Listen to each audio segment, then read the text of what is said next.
Alain Canet, bonjour. Bonjour. Est-ce que vous êtes un paysan? Non, je représente des paysans. Je ne le suis pas au quotidien. Je l'ai été un petit peu, je ne le suis plus. Je représente des agriculteurs de tout type, de tout bord, de toute dimension qui font de l'agroforesterie.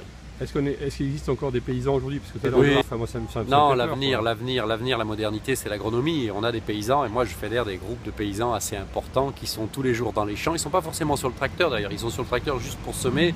Ils font de l'agroforesterie, du semi-direct sous couvert. Mais ils sont beaucoup dans l'agronomie, dans les vers de terre. On travaille beaucoup sur les vers de terre, les carabes, les coccinelles, les cirfes, l'activité biologique et les champignons du sol. C'est ça l'avenir de l'agriculture, c'est les champignons. C'est l'humus? Est-ce que c'est Oui, l'humus? bien sûr, Tout le bien monde sûr. parle de l'humus qui est vraiment L'humanité, l'humus, l'humain, oui, l'humain, clairement. ça, Non, mais c'est tout le travail de cette agriculture-là, c'est de remettre de la matière organique dans le sol.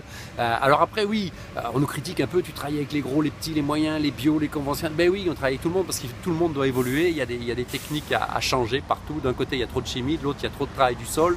Le juste milieu, c'est le modèle de la forêt. Hein. On copie le modèle de la forêt en agriculture, ça s'appelle l'agroforesterie, ça s'appelle la permaculture dans certaines formes de maraîchage, par exemple, que ce soit en viticulture, en grande culture, en élevage.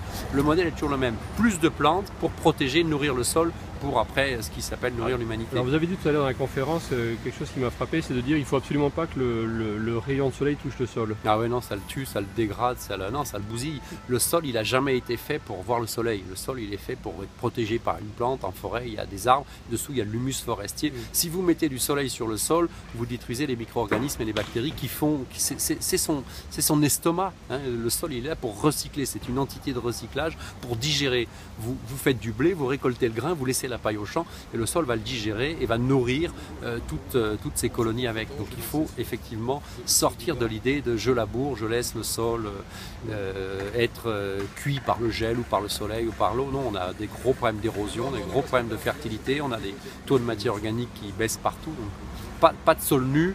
Là aussi, transition, hein, on y va doucement, c'est pas la peine de dire j'arrête tout comme ça du jour au lendemain, ça marche pas, c'est un peu plus compliqué que ça. Donc vous, votre credo, c'est quand même l'arbre, c'est-à-dire que l'arbre qui a quand même été enlevé par les industriels, les grandes fermes qui n'avaient pas de place pour laisser passer leurs moissonneuses-batteuses, qui ont enlevé les haies, on ne retrouve plus de petits oiseaux, on ne retrouve plus d'insectes.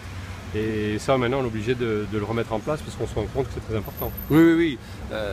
Arbre et Paysage 32, comme Arbre et Paysage 33, c'est les associations pour planter des arbres. On est une quarantaine de structures en France.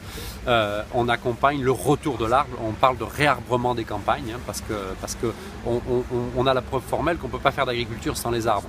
Ah, tiens donc, parce que pour la biodiversité, pour la protection climatique, pour le sol tout simplement et pour les équilibres dits écosystémiques, hein, on a besoin des auxiliaires des cultures, on a besoin de tout ça. Donc oui, notre métier premier c'est autour des champs et puis maintenant on est revenu un peu dans les champs pour remettre ces... Et comment ils réagissent les paysans? Parce que c'est aussi, ils perdent de l'espace, on perd de l'espace.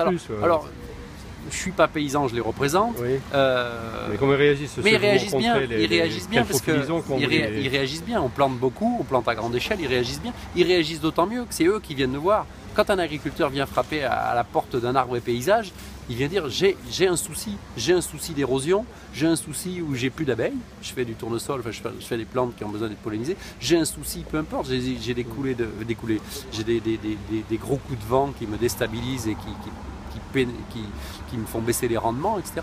Donc l'agriculteur, je ne dis pas qu'ils viennent tous, évidemment. On a un tiers d'agriculteurs qui réfléchissent bien, un autre qui se pose la question. Quoi, quand même. Voilà, les agriculteurs, ils viennent nous voir et ensemble, nos structures d'accompagnement, elles font du conseil et de l'appui technique. On trouve ensemble les solutions, le bon arbre. On vient de discuter avec un viticulteur, oui, l'érable champêtre, la lisier, oui, pourquoi pas. Il faut qu'on regarde ça à ta parcelle, dans tes conditions. On trouve ensemble...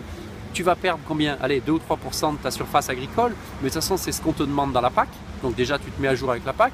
Et les 2 ou 3% que tu perds pour te mettre à jour dans la PAC et pour protéger tes cultures, ça va te produire du bois, ça va te produire la biodiversité, ça va te produire de la biomasse plus rapide avec les arbres têtards que tu vas pouvoir même réinjecter dans tes champs. Donc c'est moi ce qui m'intéresse en agroforesterie aujourd'hui, c'est de créer ce dialogue. Et quand on crée ce dialogue-là, les idées reçues tombent, oui, j'ai pas fait parce que mon père a arraché, moi j'ai même aidé à arracher, parce que tu comprends, à l'époque il y avait trop de haies, ce qui n'est pas totalement faux. Oui, c'est un vrai bocage. C'était un vrai bocage et parfois il y en avait un peu trop. Sauf qu'au lieu d'enlever juste ce qu'il faut, on a tout enlevé, à peu de choses près. C'est ça le problème, hein, c'est qu'on n'a pas vu que ce bocage, il était déterminant pour la productivité agricole. Si vous allez, je sais pas, moi j'ai de la famille. Il crée de la biodiversité aussi, il fait venir des oiseaux, des insectes, des serpents, enfin tout. Voilà, vous avez des ravageurs, mais les ravageurs, souvent, les auxiliaires sont bien plus nombreux. Vous vous plaignez, tiens, en ce moment dans le Massif central, on se plaint du râteau-pied, mais si vous avez des arbres, il y a des bus au-dessus qui vont les éliminer. Et si vous anticipez ça, parce que la prolifération est énorme, enfin, moi j'ai de la famille dans l'Allier, ils me disent mais jamais on ne ferait véler une vache en dehors d'un pré où il y a des haies, la bouchure dans l'Allier, parce que le veau est protégé par la haie, et la vache va manger la feuille du chêne ou de l'érable ou du prunelier qui est quand même médicamenteuse. Vous mettez une vache dans l'herbe, dans une herbe verte et grasse, elle va manger des feuilles, elle va tailler la haie.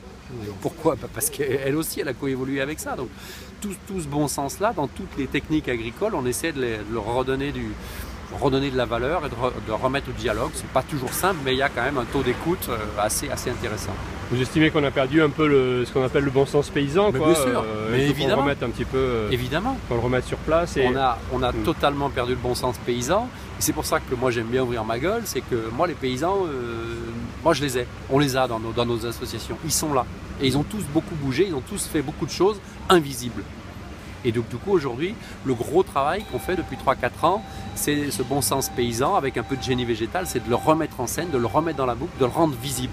C'est pour ça que je suis là aujourd'hui, c'est pour ça que je suis ailleurs demain. On le rend visible, on dit regardez, vous voyez, il produit autant de blé ton gars là, sauf que son blé il est très riche et qu'il n'a rien détruit, il n'a pas appauvri une masse d'eau, il n'a pas appauvri une population de bestioles, etc., etc. Il a créé des paysages de qualité, parce que ça c'est pas anodin aussi, hein, de vivre dans un espace, y compris, ça peut même développer du tourisme, hein, c'est une boucle vertueuse, absolument. Ah, donc voilà, aujourd'hui on met même en point des indicateurs de suivi qui sont universels, hein, l'infiltration de l'eau, la porosité du sol, la respiration du sol.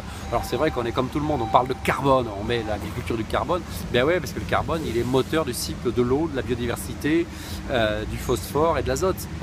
Et pourtant quand on parle de carbone et d'azote, ça me fait penser à compost, et vous avez l'air de ne pas être tout à fait partisan du compost. Non, on n'est pas des partisans du compost, parce que la nature n'a pas inventé le compost. Ça, on parle de bon sens paysan, mais le compost c'est pas de bon sens. C'est beaucoup de gaz à effet de serre, hein, de faire monter de la matière et de la matière organique en température, c'est la bousiller, c'est détruire les nutriments, on parlait d'acides aminés, on en bousille beaucoup, c'est de réinjecter ce carbone qui doit aller dans le sol, hein, fondamentalement pour faire l'humus, on l'envoie dans l'atmosphère par la montée en température. Donc le compost c'est un engrais, c'est vrai que ça fonctionne, tu mets des patates, tu mets du compost dessus, ça les fait pousser un peu plus vite, mais il vaut mieux faire des couverts végétaux, du semi-direct sous couvert et produire la fertilité in situ, ça va beaucoup plus vite et beaucoup mieux. Alors est-ce que c'est le fumier qui est plus intéressant parce qu'il a plus d'azote que de carbone, le fumier visiblement? Est-ce que c'est plus... Parce que dans toutes les fermes avant on gardait il y avait du fumier, oui. On gardait la déjection des animaux pour faire du fumier. Absolument. Il est évident qu'une agriculture, elle doit être diversifiée.